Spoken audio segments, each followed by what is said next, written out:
சித்திரக்கனிக்கே நிறைய ஃப்ரூட்ஸ் வாங்கி வச்சுருப்போம். ஸோ அந்த ஃப்ரூட்ஸ் எல்லாம் வேஸ்ட் பண்ணாமல் அதை வச்சு ஒரு கஸ்டர்ட் பண்ணியாச்சு. குழந்தைங்க ஃப்ரூட் சாப்பிடல அப்படின்னா இந்த மாதிரி கஸ்டர்ட் செஞ்சு கொடுத்துட்டோம்னா சும்மா ஐஸ்கிரீம் டேஸ்ட்டில் செமையாக இருக்கும். ஒன்றுமே இல்லை, நம்ம ரெடிமேடாக வாங்குகிற கஸ்டர்ட் பவுடரை 2 ஸ்பூன் எடுத்து கொஞ்சோண்டு காய்ச்சி ஆற வச்ச பாலில் கலந்து, கட்டி இல்லாமல் கலந்து, இன்னொரு பாத்திரத்தில் 1/2 லிட்டர் பாலை நல்லா காய்ச்சி கொதிக்கும்போது இந்த கரைச்சி வச்சுருக்கிற இந்த பவுடரை அதுக்குள்ளே போட்டு பால் திக்காக வர்ற வரைக்கும் லைட்டாக நம்ம கிண்டி விட்டுக்கிட்டே இருக்கணும்.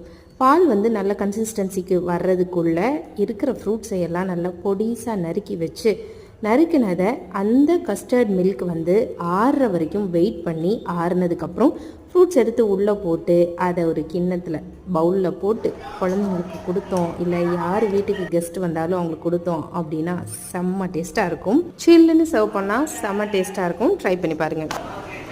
நல்லா இருக்கா?